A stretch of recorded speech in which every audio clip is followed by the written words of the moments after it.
Okay. Hi, I'm Daryl. I'm at Dpogue on pretty much everywhere on the internet. And I was reading about a spec called server timing. And this is a way for servers to return timing information about requests to the browser that can be surfaced in the browser developer tools. So when you start up your Rails server and you're running it, normally at the end of every request you see that line that's like, we spent this many milliseconds in views and this many milliseconds in active record, and some of the other backend libraries that you pull in will have timings for things like Redis or Memcache or MongoDB. And then it'll tell you how long the request took in total. And the idea of server timing is that you can, by way of an HTTP header, return that information with your response. And that can show up in your browser dev tools. And I thought, well, Rails is already collecting most of this information. How hard could it be to actually return that to the browser? And so I was playing around, and I wrote a gem called Rails Server Timings that will return that. You can find it on Ruby Gems. It's also on GitHub. And as an example, so we have this page. We refresh it and go over to the network tab in Chrome. This is the response. Here's how long it took from a network perspective to generate that response. If you hover over it, you can see at the bottom there, there's server timing, and that's returning DB, Redis, view, and the total. If you click into that on the timing tab, you can also see how long all of those took.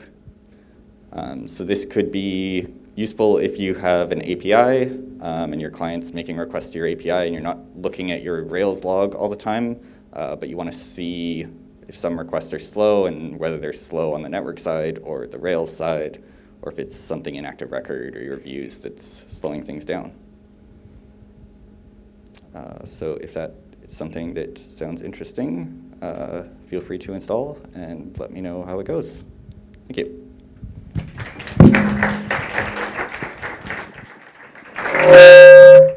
Sorry. Any questions? Any questions? That's better. Can you catch that? I see there's a difference between the total time spent in different components and the total, that's what spent in network, or is it like an unknown which wasn't collected? I think that is the time spent in Rails itself processing. I'll also just mention the points that are captured there are the things that are instrumented using active support notifications, which Dennis will be telling us about shortly. Can you show the raw?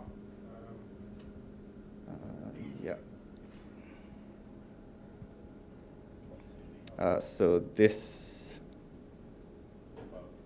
here is this how it's actually formatted in the HTTP response.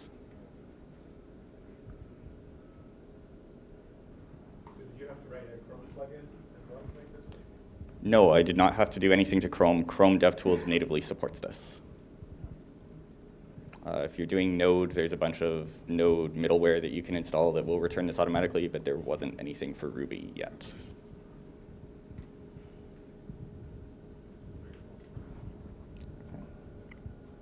All right, thank you very much.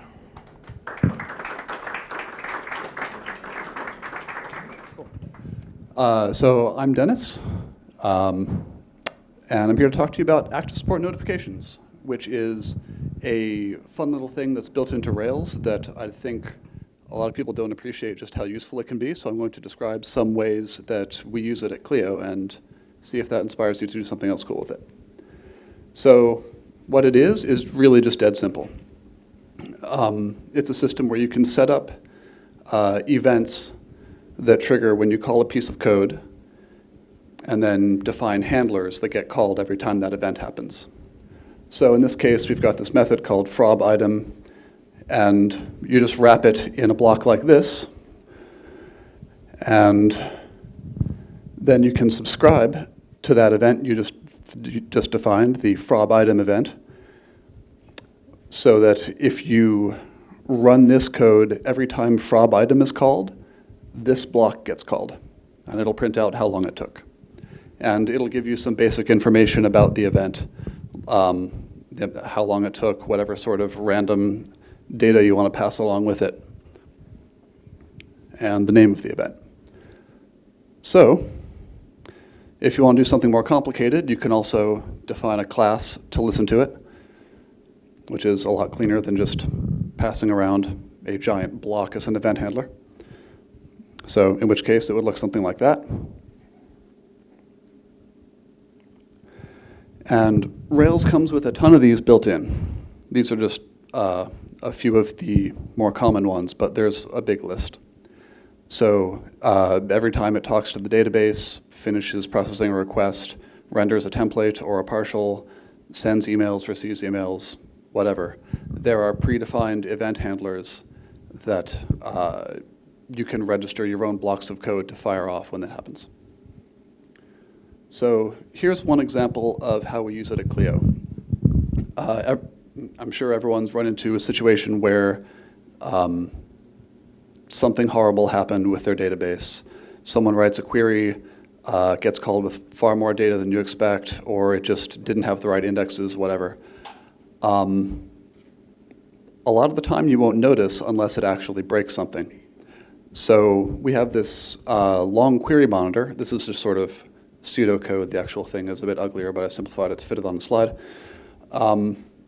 which will watch for SQL active record events, which is the event that fires every time a database query happens, and send us notifications if it goes over a certain length of time.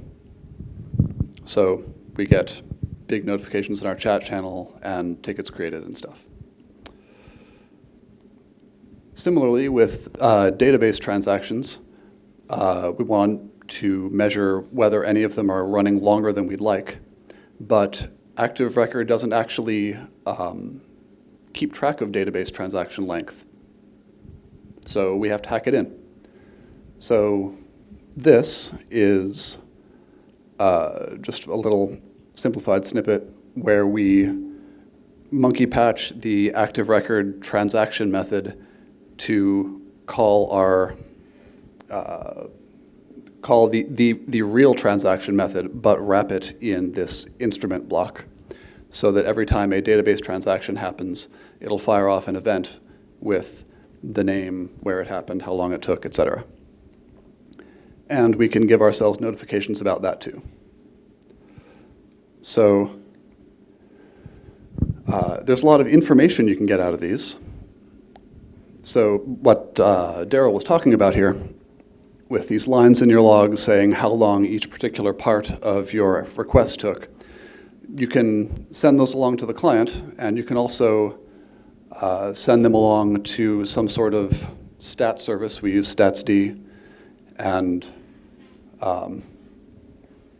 this is basically what we do, where in our application controller, we just record the length of time that each query runs for, and then at the end, send a counter to statsd so that we can do stuff like this, where we can get the time spent in the database for every controller action. And it's even useful for odder things too, like debugging, where if you've ever had the experience of noticing a query in your Rails logs, but you don't know where it's from.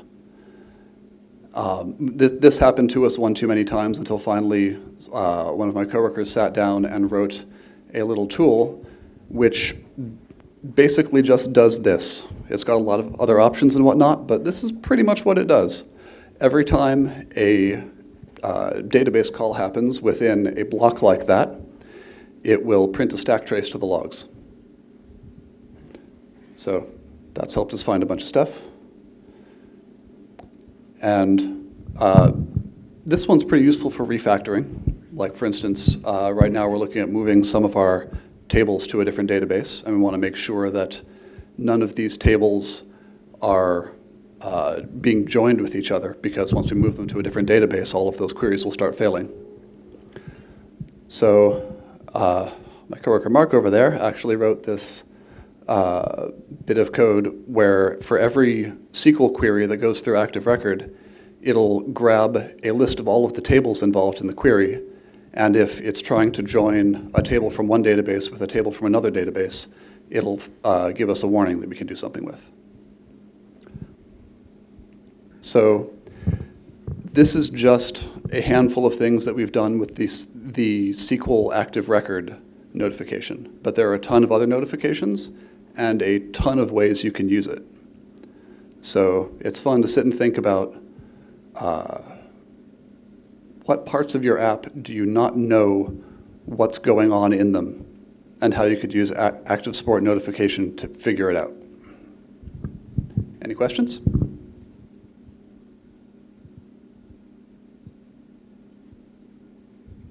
Cool. Oh, wait, a couple.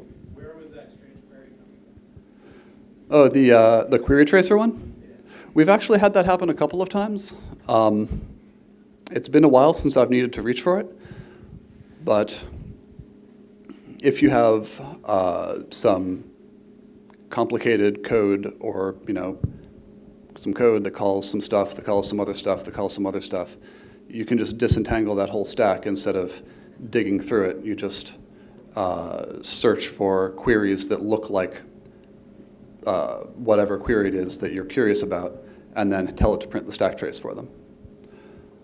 So it's not something we use every day, but when you need it, it's handy to have around. Sorry, there was a hand over there. Yeah, so you guys replaced New Relic with this, basically? You could. I wouldn't recommend it, but Doesn't it do almost the same thing? well, it does, and rather more detailed. It's just if you wanted to completely replace something like New Relic, it'd be a fair amount of work, but you could do it. And this is actually not that different from what the New Relic gem does. What they do is a bit more complicated in that they will detect a wide variety of gems, like gems that talk to AWS, gems that talk to Redis, gems that talk to Memcache, and basically monkey patch them to add instrumentation. So it's a fair amount of work, not just to do, but to make sure that each new version of the gems doesn't break your monkey patches. So it is doable. You could replace New Relic with this. It would take some doing is all. Yes, actually. We use New Relic, and it's very handy, but there's also times when we want custom metrics or more flexible metrics than New Relic gives us. So we have a statsd server that collects all of this stuff, and a Grafana interface to it where we can define graphs with pretty much any metric we're collecting. Have you used this API on business code or just for instrumentation? Oh, for everything. This runs on production. Okay. Yep. I think you meant like features or. Yeah. Oh, sorry. Yes. Sorry, could you repeat the question then? I think I must have. Yes. So have you used this API for building features on your product? Like product features? Not so much, no. It's very useful for back-end things, but building an entire feature on it, you wouldn't have a lot of visibility into what's going on. It's a pretty simple API. And we do some event-driven stuff, but mostly we do it through a service like Redis to push things to, and then someone else pulls it off or whatnot, so that it's not necessarily all having to happen within the same Rails process. Thank you. Yep. Any other questions? Thank you guys very much.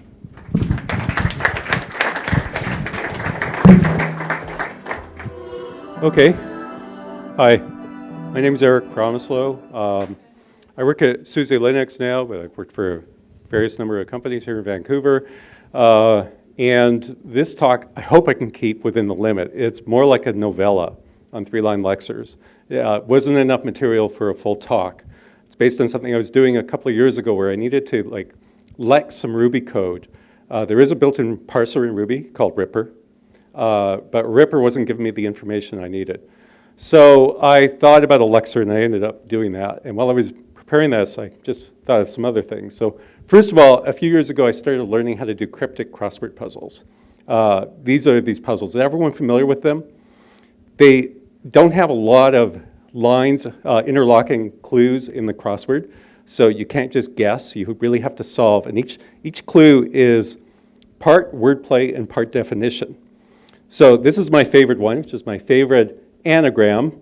The clue was something like a Google product that causes Chinese anger. And the answer, 66, means that the answer is 2 6-letter words. So, because it's a lightning talk, I'll give you like 3 seconds to figure it out. Anyone? Anyone have it? So you mix up the letters in Chinese anger, and, okay, I went the wrong way. Oh, what do we do now? Disaster. Okay. Search engine. Anyway, that's the geopolitical component for the talk tonight. Let's go on to the tokenizer. So like I said, sometimes you need to implement your own language. There are 2 parts to working in any language.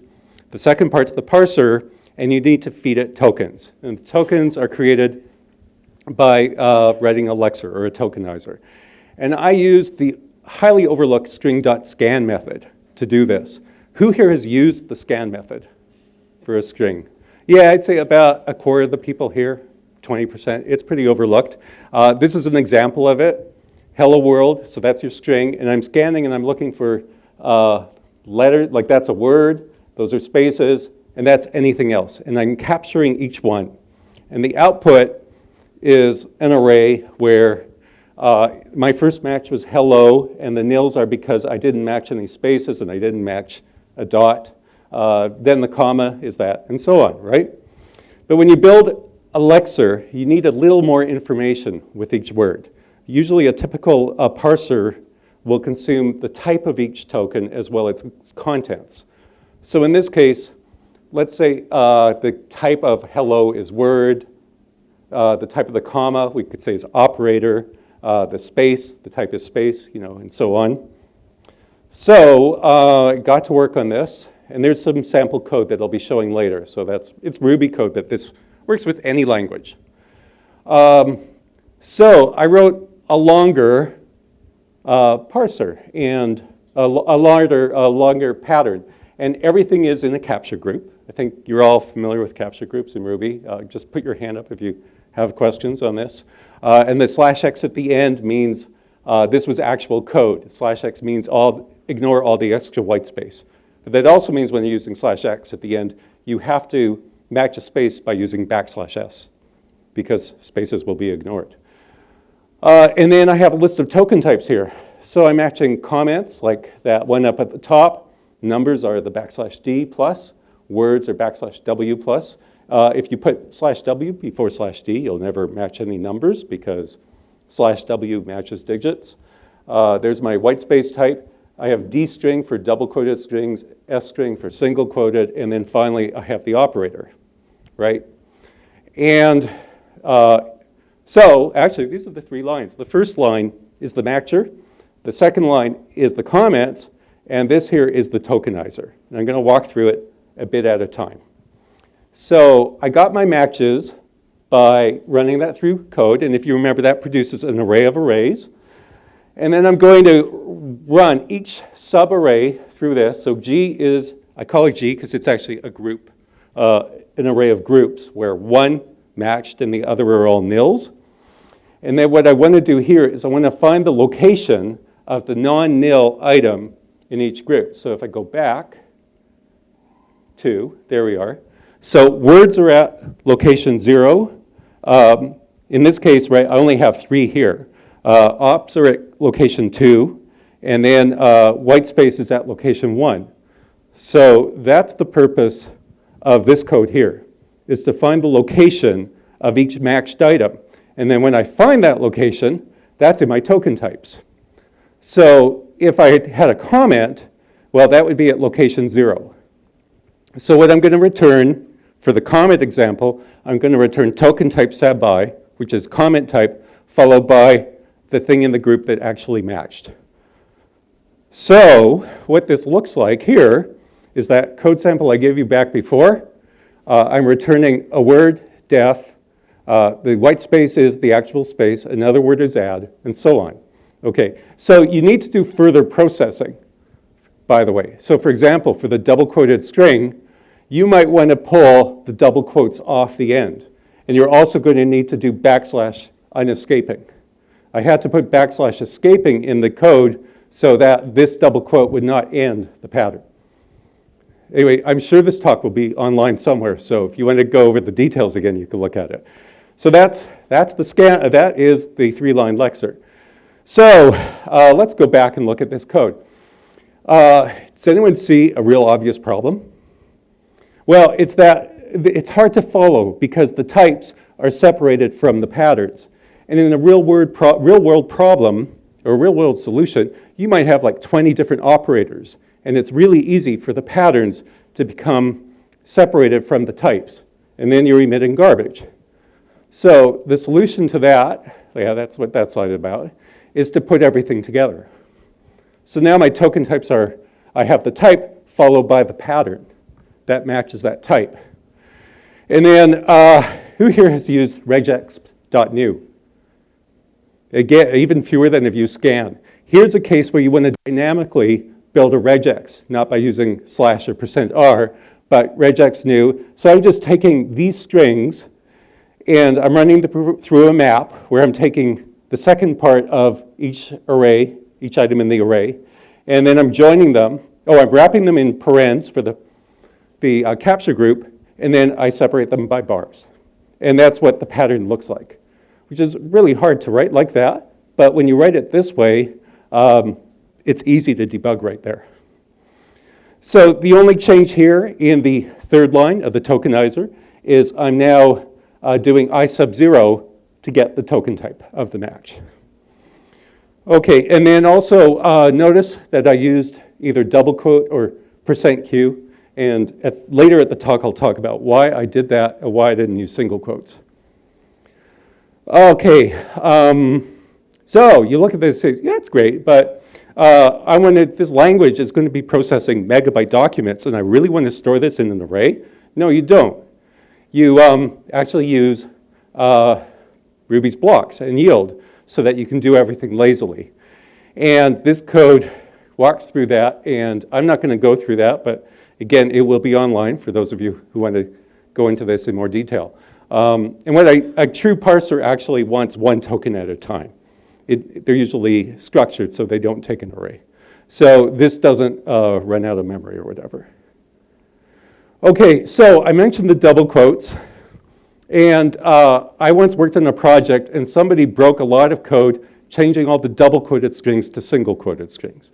And it really annoyed us. And it annoyed me for not just what felt like a senseless change, and Rubocop was demanding it, but I also found double quotes more natural to type and use than single quotes.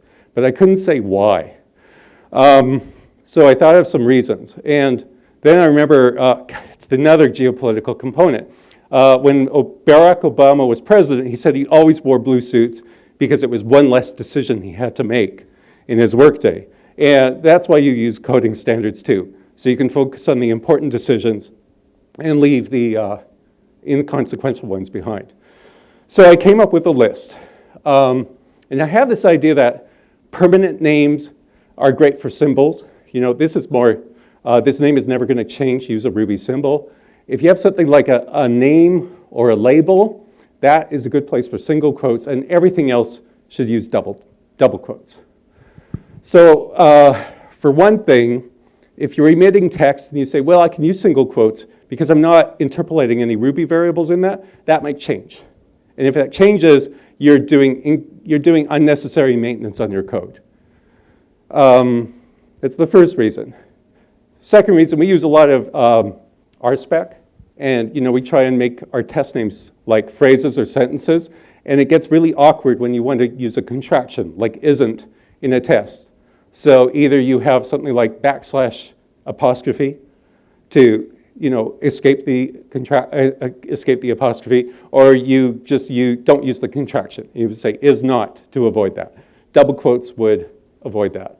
You can't emit a visible new line in double quotes. You get /n. And then it's just also the issue, is that backslash actually escaping something, or is it a backslash? Because it's not ambiguous, but the role of backslash changes in the single quoted string, whereas in double quoted strings, a backslash is always an escape character. Okay, and finally, sorry, I'm taking time, but somebody was asking me about this, and we were talking about some code, and I asked him if he knew about the method. So this is near the end, really. Who here has used the method? Even fewer. Okay, I'm glad I did this. So you're looking at a huge block of code, and you see this classic computer code, foo.bar.blats, takes an art. The method can be used to tell you by executing the code where blats is defined, if like your tools don't help you. And it looks like this. You just put everything up in front, dot method, you take the name of the method, present it as a symbol, and then dot source location gives an array file path line number. So it's something I use all the time. Okay, any questions?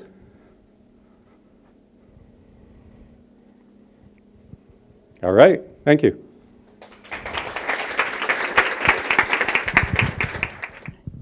All right, hi everybody, my name's Shahir. I'm also from Clio. So today I'm going to be talking about something that's more on the basic side, not as complicated as what we just learned about.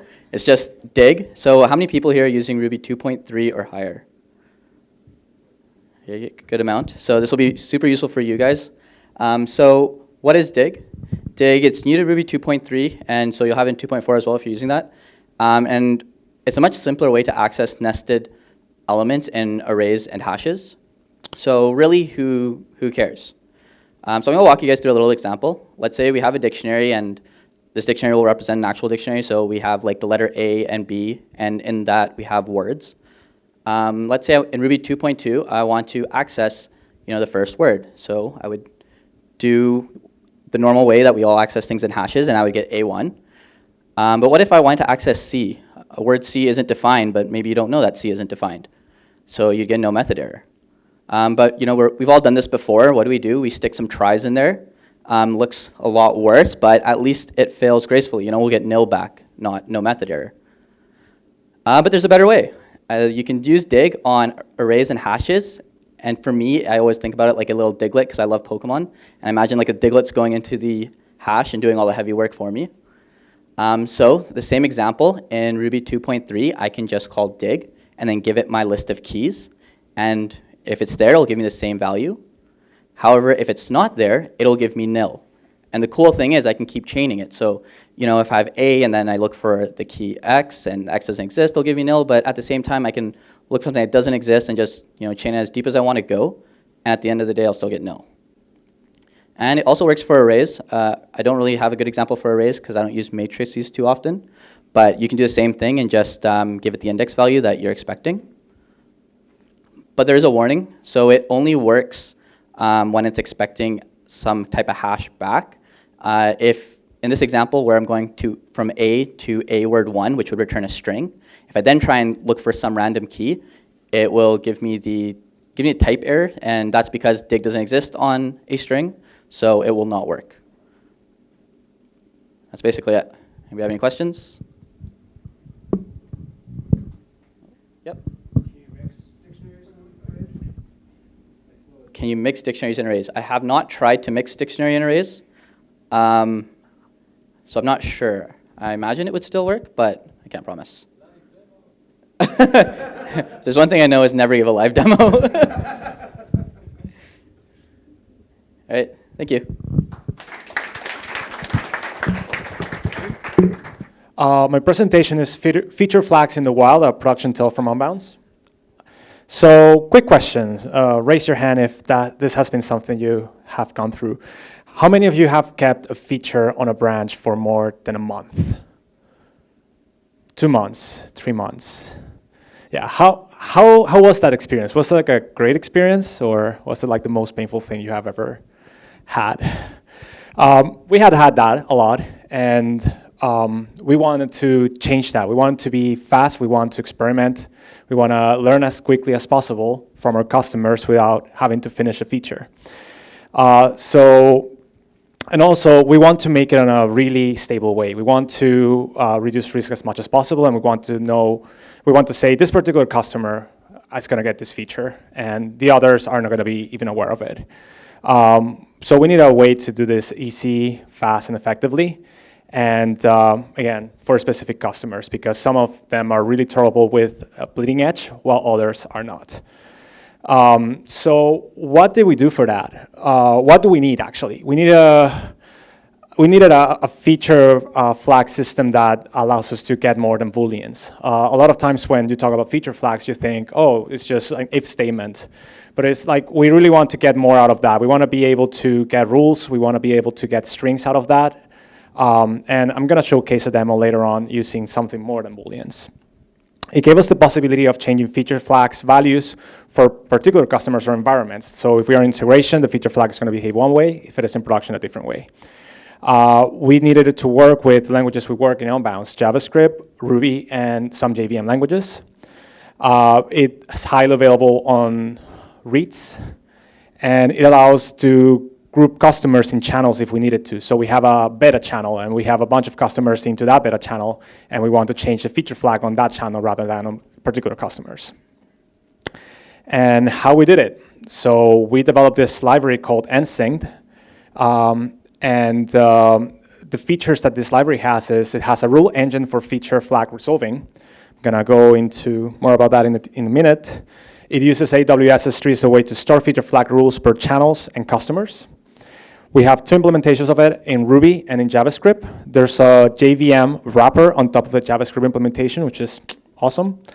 And we have an HTTP API to write the values of the feature flag. So the reads are separate from the writes. The reads are coming from the libraries, and they have the resolving algorithm embedded in them. The writing is just a dummy store for S3. So how would that look like on an application? So we have a YAML file in here where we specify the application name that is going to hold the feature flag. In this case, it's called LP Web App. And we're going to say what are the feature definitions. We start with a context, which is in this case going to be MailChimp, and the flag name, which is late delivery version 3. We have some descriptions. What's the type of the value? What is the default? What is the error? What is the fallback in case there's an error fetching that value? And when is intended to be expired? So how do we read that from the code? We use the nsynced API. We specify what's the app name in there, and then we say feature value with a feature with a flag name, and we pass that thing called the nsynced context. The nsynced context is something that has a bunch of IDs. So in this particular case, it has a client ID, it has a page ID, and it has an account ID. And the resolving algorithm is able to use any of those values in order to say yes or no to a particular override. And the rest of the code is basically just deciding which implementation of the API to use depending on the value of this flag. This is actual production code, and we had deployed this application, this feature, at least 5 times, because every time it's really difficult to have like all the things considered on the integration environment, because there's a lot of customers who use MailChimp and they have different combinations of things. So we have learned the hard way that whenever we do a deploy, we have to roll it back because, oh, we didn't account for this. By using this feature flag, we are able to just deploy the changes once and then just roll back and forth and even test it on percentage of customers. So when we write in the feature definitions, we use an API that we develop, and we use it via cur, really old-fashioned, but it's effective, where we say the name of the feature that is down there and the value that is going to resolve to, in this case is a Boolean, and we're going to say the value is going to be true. Who created the override, which in this case is me, and selector specifies to which particular client we're going to do it. In this case, it's the client with ID 72. Then we can say, okay, let's not do it for a particular client, but rather to the stable channel. The stable channel has everyone by default, and we can say on the value, instead of a strict value, or like we can say a function which is called %of and receives the number of percentage of clients that you want. So the client's string there knows that how to get that client ID from the nsynced context that we saw on the call before, and he's using an algorithm that gets the 5% of all the possible IDs that exists. Really neat stuff. So by doing that, we release the feature to 5% of the customers, just like that. We have many different ways to write the definitions. We have the % of, We have resolve to true or false if you have a before date or an after date. If you're in a particular environment, return to true or false. You have an entry that can point to another entry, so we can say the channel's beta by default goes to the channel's alpha or something. We can make combinations of these functions by using any, all, none, or not. And we have a way also to override these values by environmental variables style thing. So we use this library to inject fat JavaScript clients. In our process to split the monolith from the Rails application, we are developing these JavaScript fat client APIs that use that communicate via HTTP to the other microservices that we have at Unbounce, and we have a way to basically inject that JavaScript into production in the production side by just putting a query string, and that's the stuff I wanted to show you right now.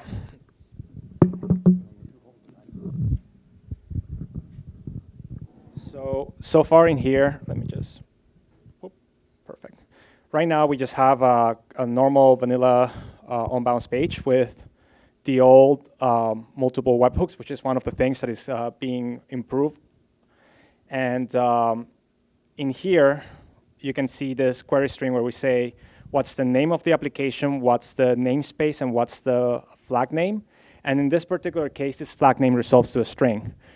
The default value goes to the release production application.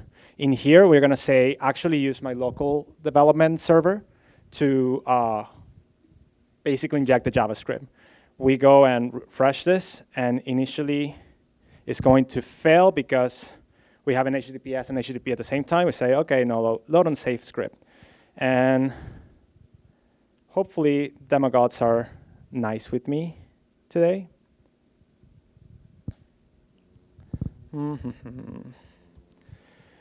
So this is how we debug applications. OK. Okay.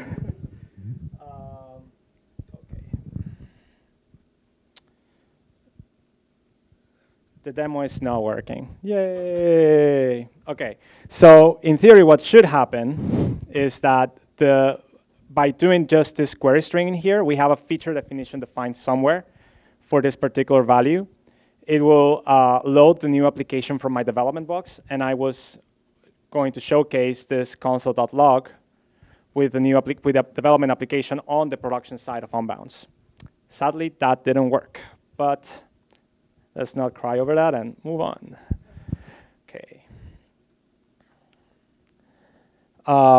And yes, like we can customize the deployment behavior at runtime depending on customer values, as I said. Like if we want to customize a particular page, we can do that. A particular client, we can do that. An account, we can do that. So it's really granular in that way.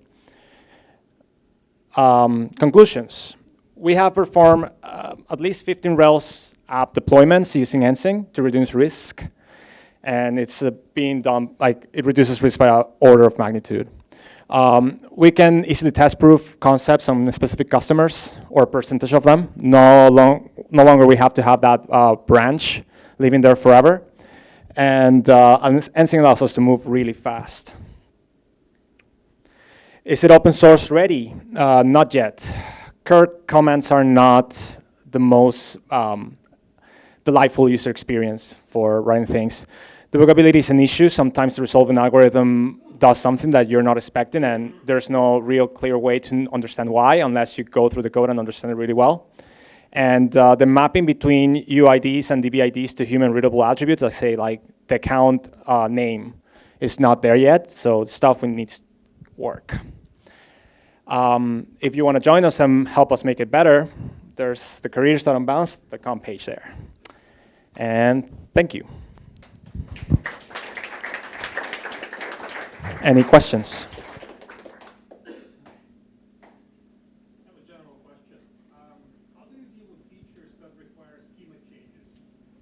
We try to make those schema changes backwards compatible most of the times. So we try to always make the algorithm work with the change of the schema. Sometimes if that's not possible, then we cannot use feature flags for that.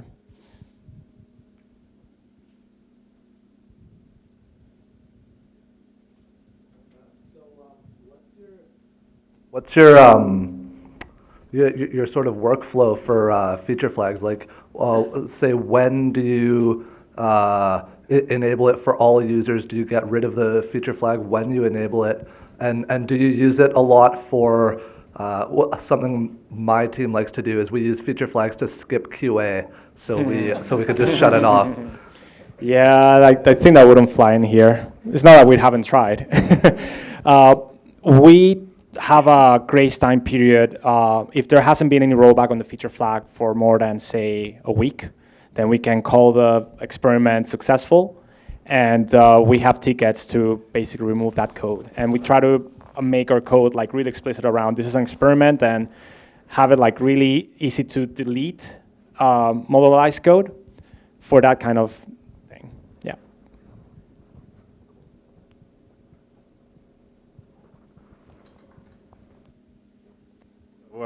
For the JavaScript calling to S3, you have a user list, I guess. So anyone's going to be able to see all the user IDs that are there. That's how it works. We have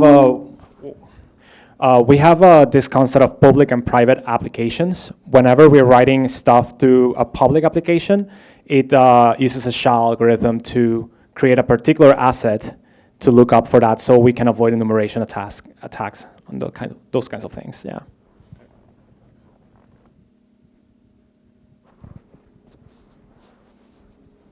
Thank you.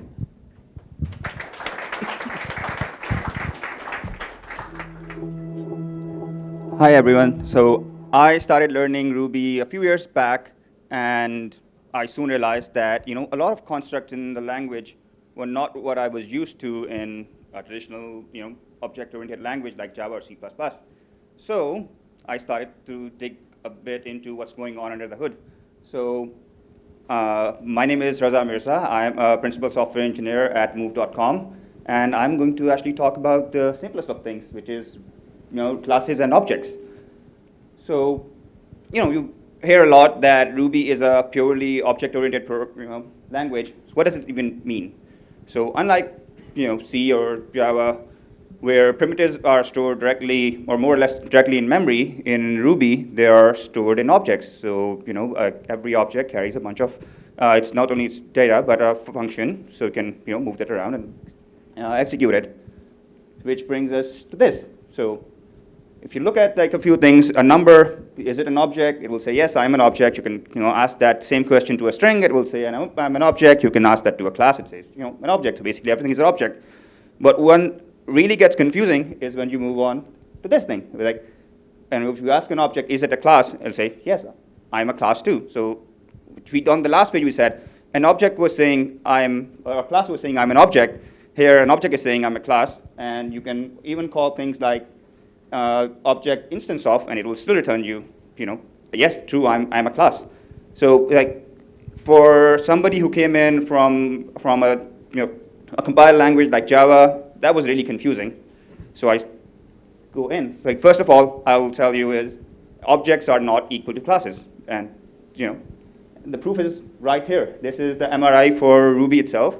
It's a simplified version, version of how they are implemented inside. So you have your R object, which is a structure called R basic, and then there is a table. For all intents and purposes, you can assume it is just a large hash for your instance variable in your class. It is a different class, so that's obvious. But what it has is extra information, which is what's your superclass, and then it has a table for all the methods, and basically more instance variables and some constants. So that's your first difference. An object cannot have functions in Ruby. A class does. So I see a few people, I don't know, but you would say, yeah. But I've actually created objects and added functions to them. So how does that work? So not going into the details of it, Ruby is intelligent enough under the hood that it will actually add a class for you in the middle. So that's how that gets implemented, and that's how your instance methods class methods are implemented as well. And the R basic part is just basically some flags and a class, which means every object in a class has a pointer to which class it belongs to. And the flags are just basically things like if it's immutable, final, dirty, that kind of thing, a bit beyond the scope of this. So side-by-side comparison, a simplified version of an object and a class, this is how it looks like. Your object would have a reference class, which tells it which class it belongs to, which that's the class where all the functions will be, and the instance variables, whereas your class would, again, have the same thing. It has a reference to the class it belongs to, and then a bunch of other things, and a superclass. So, stepping forward, a bit more complex. If you create an object, let's say user or user class, an object of that, this is what the hierarchy looks like, where you have a class named user that is basically an R class. An object of that would be an instance of our object, and what would it have is in the object there would be a reference to which class it belongs to. Then the class itself would have an object pointer to its superclass, which is in this case an object, and then object basically has a reference. It's implemented as a class himself. It kind of gets confusing, for the first time, but that's how the internals of like Ruby and the Ruby's object model internally it works. So now if you look at this thing, it makes a bit more sense of why we actually say number 32 is an object, or a string is an object, or an object obviously is an object, is every time every class actually inherits from a list of other classes, and one of, which looks like this. If you don't define a class, it would by default inherit from object. That basically tells when you're calling a function on it saying, so are you an object? It will say yes. That actually represent it in a very object-oriented language. It is as all of your child classes are basically objects of the parent or base classes. That's the same concept. And that's why if you look at the class, it would actually say, I am, if you look at the instancer function on it, it would basically, it's inherited from module, which itself inherits from object, and then kernel, and then basic objects, and that's why it would basically return true. So, yep. I hope that was a bit of an overview of what's going on. This talk is overview of, like a precursor to another talk that I hope to give us at some point, which is, once you know this, how is function invocations work in Ruby? Like, when you call a function, how is it finds what function to call? So thank you. Hi, I'm Nico Soria. I'm a developer at Vin65. I'm going to do a talk on how we generated 60 plus reports. Not generated, build 60 different kinds of reports using YAML. So it's not more for code, it's more just like not a parable, just a story, basically. And I couldn't find any memes for yams, so you have to look at JAWS now. Something about our team, that's us, Vin65. We're a wine e-commerce platform that also deals with fulfillment, POS, a bunch of other stuff, but if you Google us, our motto and our mission vision is basically sell more wine, which we do a lot of. Don't have the exact numbers, but if you do a lot of sales, can anybody tell me what that translates to? You get a lot of what? Data. We get a lot of data. So we get a lot of data, and this data could be many different kinds, not just sales reports data. Anything from who joined my wine club this month, or who hasn't updated their credit cards yet. The short of it is I'm just trying to justify why we have 60 plus reports. Which leads us to the problem statement. When I joined the team, you're transitioning, as is very fashionable at the moment, from a monolith into a microservice-based architecture. You have to port literally dozens of reports. Everything, of course, needs to be accurate. Otherwise, what sense is the data? And then while we're porting over these reports into our new platform, we're building new features on it, which sounds like a typical challenge any software development team deals with, except that in terms of Ruby on Rails experience, most of the team members aren't really very mature. So the challenge was, as the senior developer at the time, how to basically scale up developer output. And basically, we came up with a system that can turn this into that. And I'm gonna just show a very quick demo, a bare bones order YAML, play around with it, and basically generate a couple of reports for you. Just a disclaimer, we definitely know that there are more than one ways to skin felines. This is just one of them, and it worked. There are many different abstractions you can put on top of basically feature generators. YAML is just one of them. So I'm just gonna do that now. Thank you. Oh. This is gonna be a challenge. Oh, I'm gonna turn on mirroring.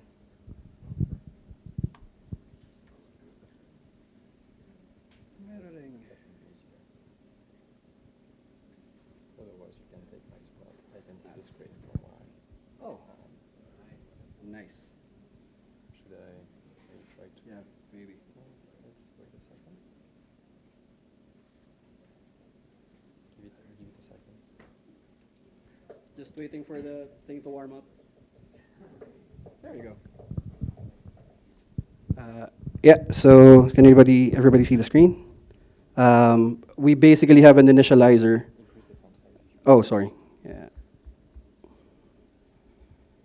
So we register all of our report types like so. We have two main classifications, a main report type and then sub-reports under it. So how this translates, we have a running server already. If we go to localhost, that's basically it. I can show you the YAML file that generates this code, this feature. Oh, yeah, I put it here, of course. And what we basically did was, is anybody familiar with the, modeling? Where you spend a bunch of time designing data relationships and keep throwing stories, of course. Everybody's familiar with that. And we were able to boil down what a report is, isolate it into basically three things. A report is composed of the user who owns it, its filter set, and its column set. So that's what we basically iterate on. We declare a bunch of filters, we isolate what the filter is, and it's basically just a table and the column and the possible values that you can use. A bunch of abstractions have gone into this, but at the end of the day, if say I wanted to create a new report, all I'd have to do is go into this directory and reference the columns I declared here. I just need to map them to a specific ID, as you can see. This lets us translate. We only need to declare what a column or a filter is once, and then all the other subtypes of that report can just keep grabbing from it. As I mentioned before, there's more than one type of report. We have like product reports and club member reports, so that basically these report types are a way of categorizing that. So just to, I think I'm going a bit into code. So I'm just gonna show like the difference between this, not this. So this is what, I was going to demo building a report up from scratch, but I'm just gonna show the difference between what happens if I switch from our,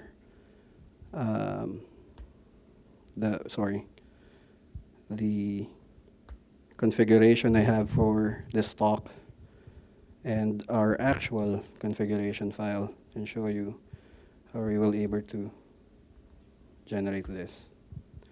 Hopefully the course of the live demo doesn't hurt me. But while that's happening, I would like to say that this isn't really a silver bullet solution. Like if we had anything less than 60, I probably would have come up with a different abstraction for it. But since we did have 60, it was able to scale in terms of development. We were able to get support building reports, basically. Non-Ruby devs or non-Ruby centric backgrounded devs were able to do the same. And if I just refresh this, Yeah, so as you can see, these are the reports I was telling you about. Our app runs on it's basically a Ruby on Rails application, API application with an Angular interface based on top of it. And you have to change your mindset when you're building features like this. You always have to think abstraction first. And then in terms of, the constant fear has always been to, what if we use the wrong pattern? But I guess in this case, it worked. So yeah, that's basically it. I don't want to go into further detail. So anybody have questions? Mainly about the approach, since I can answer code too if you like, but it's really nothing to, yeah, sure.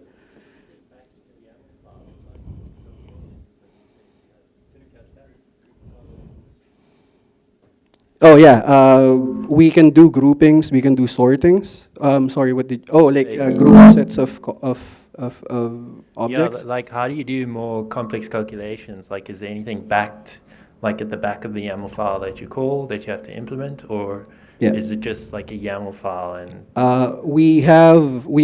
Another part of the data modeling, we were able to extract basically a table object, which gives you a final layer of customization.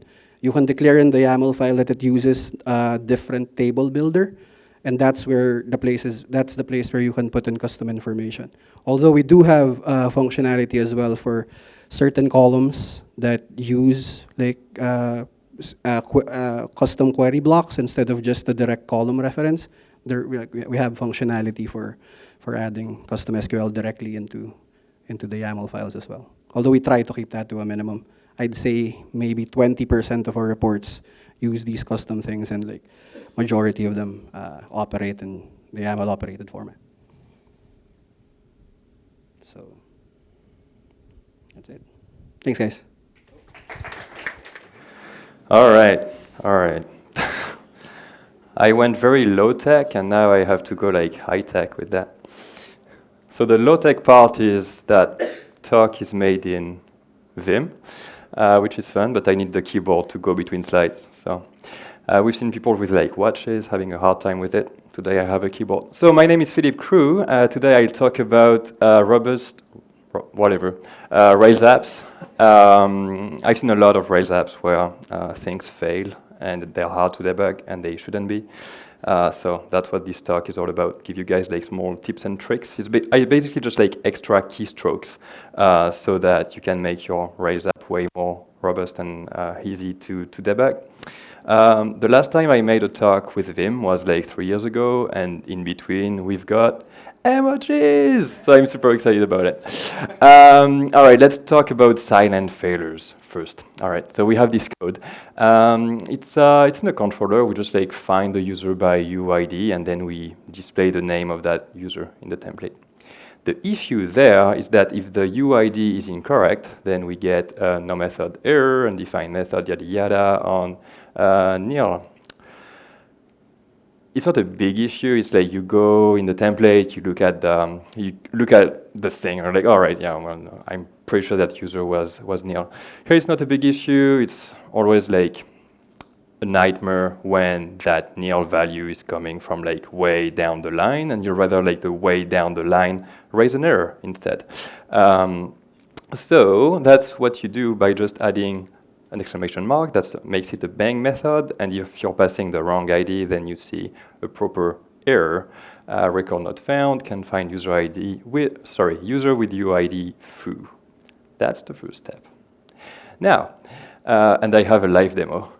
All right, we're gonna fetch the list of lost animals from Vancouver's awesome open data repository, so that we'll see if Coco has been found, because I somehow lost Coco yesterday. Okay, let's give that a try. It's running, it's running, it's running. No, Coco hasn't been found. Sad cat. Okay, now, we know that, so we basically get a JSON blob back, and we know that it's an array of hashes, and we iterate over those hashes to find the animal with the name Coco. Now, we know that name must be defined in that hash. So what I suggest is instead of using the square brackets, let's use the fetch method, so that it raises an error if name is not defined. And when we switch to that, we figure that name is actually not defined in that hash. So maybe we're not looking for the right attribute, because the right attribute is name with the capital. And when we run it, we find Coco. Let me just run it, since I have a keyboard. Yes, we found Coco. All right, there is if you just Google for Vancouver open data, there are a lot of cool things like that. Silent failures. Okay, so we talked about like errors that are not raised and that they fail down the line. Now the issue is that when that impacts your data or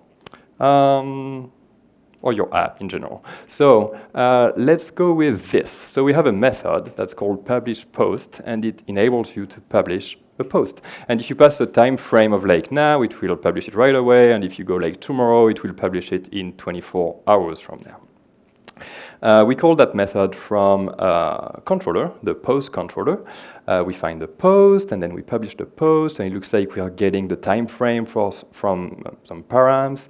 And somehow we pass like the time frame now, and it actually doesn't do anything. And it doesn't do anything because our time frame is a string and not a symbol.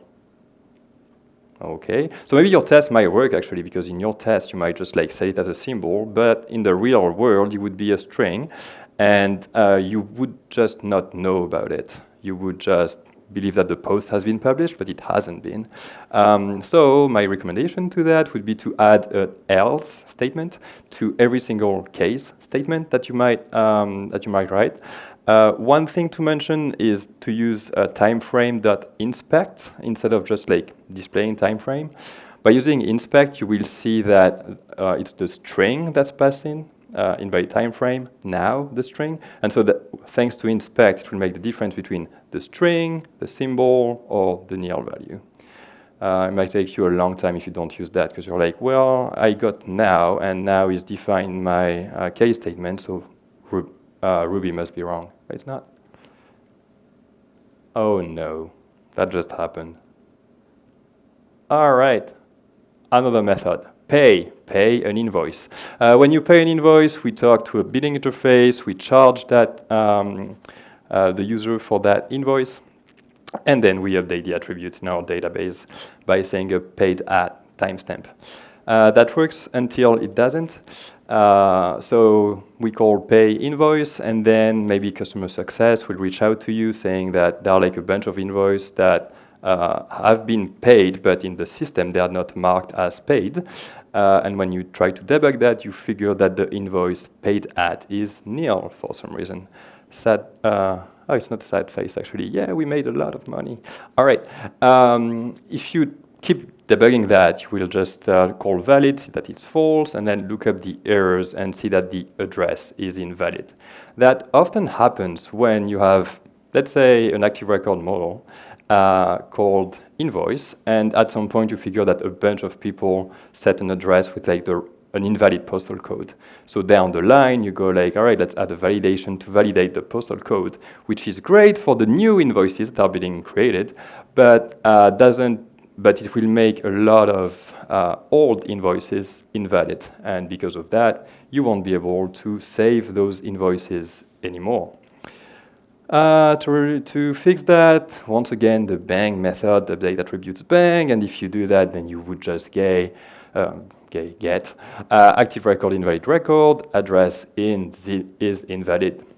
All good, except that you've charged that person on the first line. So, hello clown. So, two recommendations here. First, use active record transactions so that you do a lot of things with the database. If something fails, it will just roll back everything. But the other recommendation is that if you have to make any API calls, then do them at the end. So basically, you do like all your things locally, and then you call out to the API, so that if the API goes bad, you can always roll back everything. And if it's your code that has an issue, you won't even get to calling the API. Database is your friend. All right, that's the last part. We have features stored in a database. So I'm talking about planned features there, like the number of users you can have, number of clients you can have, etc. In a database, we store a plan limit, that's the limit that you get from your plan. Administrators can bonus you, so they can give you bonuses, and you can also buy add-ons. So what we store in database are the plan limit, bonuses, and add-ons for a given feature. At some point, you get this. Nil can be caused into fixed num. And it's very likely that it's because your bonuses and your add-ons are nil instead of being 0. Easy fix, ugly fix. So instead of doing this, you can just use your database constraints. All right, let's have a quick look at what we have in database features with the code, plan limit, bonuses, and add-on. You can just turn all those columns into null false with a default value. By doing this, you get 0 by default, and you're sure that you don't get any nil value in your database. That's actually very handy because it allows you, assuming that those features are not user-facing, you can then remove a lot of validations from your active record models because you know that the database will complain if you don't provide a code or a plan limit or something like that. And that works. All right, say that you have an account and it has one account details to store like extra data about it. It's a pretty bad example because account details is plural, but the relationship is a has one, but anyway, that's what it is. So we're gonna just like create an account, and this account does not have any account details, so let's create account details. And now let's create account details again. And, oh, wait a second. Rails does not prevent you from doing this. So on a has-one relationship, you can create this has-one as many times as you want. The fun part is that depending on the database you use, when you fetch that account details, it could give you one or the other. So when you update, you might update one or the other. And in your admin interface, you're very likely to just pull one or the other. You don't see that you have 2 or 3, 1,000, who knows? To fix that, uniqueness constraint using add index. It's just like an extra line in your database migration, and it can help a lot. So let's try that again. Let's say that this index has been added. We create an account, look at the account details, we create account details that creates it, and when we try to create another one, the database will raise an exception. All good. That's very likely to happen in your test, though. So you're very likely to catch it up early on. All right. Other example, similar one with the index and the uniqueness constraint. We have account, and an account has only one subscription at a time, like a plan subscription. And what we want, though, is that we want to keep the old records, so that as you switch plans, as you go to different subscriptions, we want to keep the old records. To do that, we use acts as paranoid that will just set a deleted add timestamp whenever something is deleted.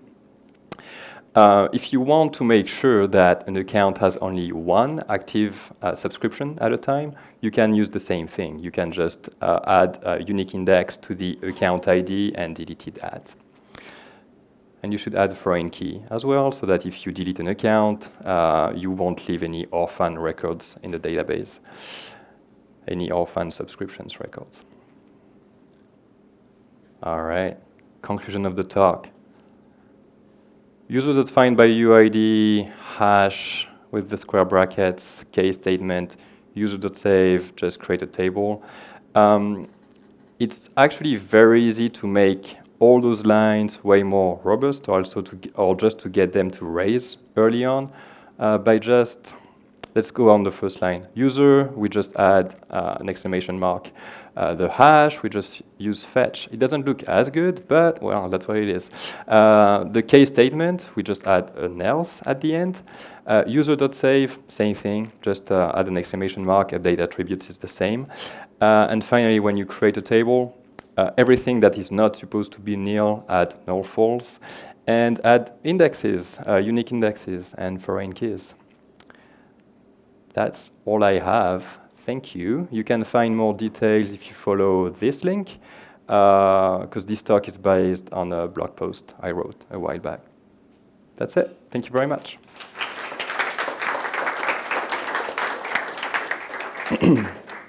Any questions?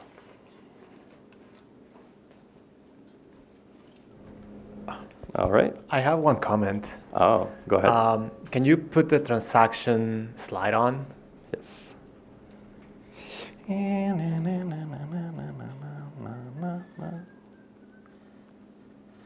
Yes. That one. So you were mentioning to put the API call at the very end of the transaction. Mm-hmm. Make sure that whatever that API call does, if it involves reading again the data that you just changed, you're gonna have a lot of confusion problems. We have had that before.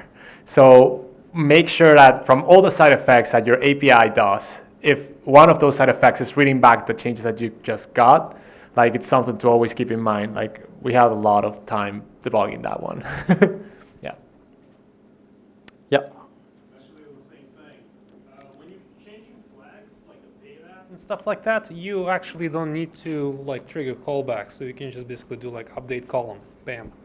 Can you say that again? Sorry. Yeah, there's a method called update column, which does not trigger callbacks or validation. So if you literally just need to, add a timestamp, that's what you would use. Yeah, definitely. That would Sweet. definitely work. Yeah, Eric. As long as we're contesting our transactions. I work well with non-database people, and I'm not one. And we had a very long-running process, and we discovered don't put those in transactions. Yeah. Because things just fell apart really badly.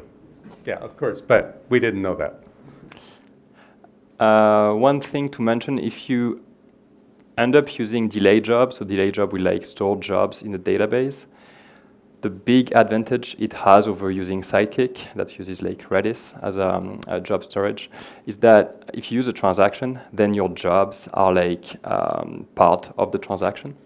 So you can actually, through the code, you can queue up a bunch of jobs within your transaction, and then the last thing you do is to call the API. And if that fails, it will roll back all your jobs. Well, if you use Sidekick, you're very likely, if you, let's say, after you've called the API, you want to queue up some jobs, you're very likely to queue up those jobs after the fact. And if that fails, well, that fails. I have a quick question around the parallelism of this. So if a transaction starts executing and you make a call to an API which takes too long, is that data that you've written available to other calls that are coming to the DB, or is it basically not available until a transaction is committed? Yeah, so it's a question about transaction visibility. What's visible to which process when you're within a transaction? It really depends on your database configuration. By default in Postgres, and I think that's becoming the default in MySQL, through the transaction, the record that you're creating or modifying, that's not visible to the rest of the world. When you commit, it will attempt basically to change all those records. In Postgres, if one record has been changed in between, depending on the configuration, it might actually retry. So let's say that you're like inserting, you have like a transaction that inserts 3 records, and you have 2 processes at the same time trying to insert those 2 records. It will create 2 transactions, try to create the records like 1, 2, 3, 1, 2, 3. Then this one commits. This one goes like, oh, some records have been added in between. It rolls back. You don't really, it's not really a rollback, but internally it rolls back and it will retry to add those records. That will be like 4, 5, 6. And that works for both writes and reads? And that works for both writes and reads. The reads won't see the records during the transaction, and they see them once you commit. The writes will retry after the fact. All right, thank you very much.